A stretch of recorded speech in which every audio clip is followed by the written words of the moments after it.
So I figured it was time to do another video because I looked at today's astrology and realized that Mars and Chiron are conjunct in Aries. And it's so funny because I recently had a dream that really relates to the energies of this astrological occurrence. So in my dream, I was in this kind of gathering of a bunch of people who I believe either work in or are highly involved in the healing arts and healing community. Lots of guides and people consciously working on, unifying themselves. And one of my friends happened to be there, who's a wonderful guide who works within this industry as well. And they had this figurine. And somehow I ended up falling up onto this little figurine. It's like this big, and it pierced me in the left side of my neck. And so blood was flowing from my neck, but it wasn't painful. It wasn't anything to necessarily be alarmed about. My friend just wrapped my neck up and would just check on it every now and again. So there was something being released within this dream space, right? But the key to understanding that really had to do with this figurine. And this figurine, it was interesting because somehow I ended up breaking 4 of its 6 appendages. I couldn't really tell whether they were arms or legs, but I think it was mostly their arms, and the legs were still there, right? But the most defining characteristic of this figurine was the long nose with a little bit of red on the end. And so I did some research, and turns out it was very similar to the Japanese Tengu, which translates to heavenly dog. It's a very human, like demigod. And it made me consider, or reminded me of Anubis. And then I started thinking about the Sirius star system again, and how Anubis is this celestial gatekeeper, is this celestial kind of force that transitions people into the underworld. So this whole dream kind of had this, with that being the central focus, had this aim of, communication and releasing anger. Because with the Tengu, they're highly associated with aspects of war, of ambition, of ego, very, very Martian in energy, from my understanding.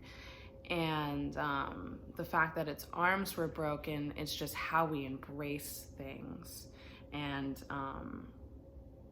kind of being able to restructure our focus and really processing and communicating in new ways. Because I realized, it's important for us to see where there's incongruence in our communication. And we communicate in many ways. It's not just through language, it's through posture, it's through tone, it's through sound, it's through, appearance, since we're still very much in an externally focused dimension here in this 3rd dimension. So taking time to figure out, okay, well, what are your causes, and how do you communicate them, with what force? And I'm thinking of emperor energy too, with the 4 and the arms, force, because with the emperor, it, as opposed to the empress, it's the powers of persuasion. With the empress, it's like the power of persuasion and voice and creative communication. With the emperor, it's more forceful, more warrior-like in some ways, very, very physical, very grounded, very focused on identity and proof of identity, defending of identity and concept, and creation. And then taking it a step further, sorry, I'm there's so much to talk about. And so going back to the actual, astrology here, Mars, Martian, martial, military, that warrior force, that warrior spirit, really allowing it to heal itself. And that warrior spirit, it's at home in Aries, and Aries ruling the head, brain, and eyes, ruling this top part of our actual body, our actual energy and like being that part of the body of information. And so how we process things from an intellectual standpoint and how we digest it, with Chiron being in relation to Virgo, which has a lot to do with like our digestion, has a lot to do with our spleen, which, you know, our fears. So how we digest things in congruence with our, what we fear, you know, what resistance, what conflicts we feel like we are personally charged with, in a sense. And basically allowing ourselves to evaluate and to shift those things. So with me, I've been experiencing a lot of stuff with self-sabotage. You know, it's like you want certain things, but it's really about, okay, well, how do I go about this? Am I doing so in a constructive way? Am I empowering myself through this process? And also like in ways in which we get defensive and defend things, perhaps because we sense that, we sense the soreness within those topics or within those situations or aspects of self. And so really it's about, you know, taking some time to allow the warrior to mend its own wounds, to allow the warrior to stop pretending that they're not hurting or they're not wounded from the battles, and, you know, and actually tending to those wounds and administering healing to those battle scars and not carrying them with us into this next chapter, to really be able to see in what ways we can regenerate and revitalize ourselves and reconcile a lot of those conflicts, a lot of that friction that we still kind of carry with us, allowing ourselves to be vulnerable and not defensive in those blind spots and those sore spots that we carry.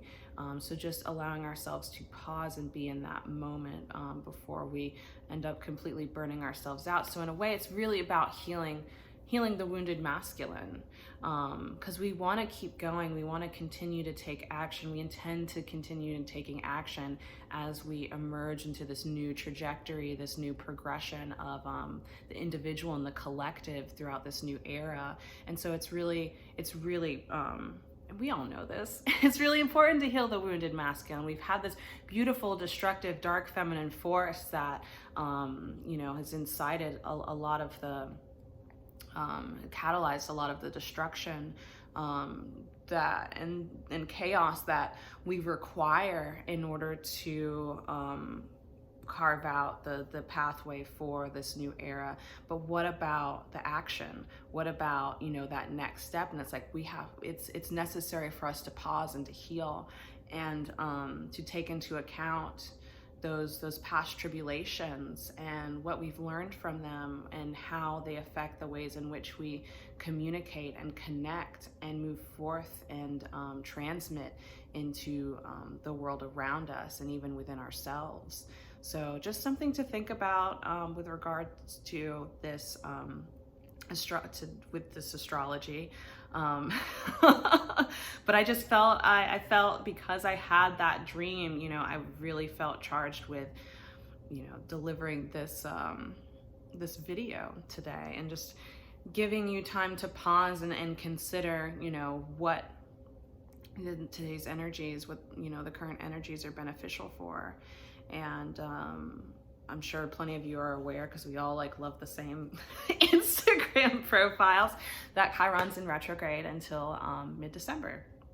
So that's something to look up and check out in your own personal time, because I'm not going to do another 20-minute video today.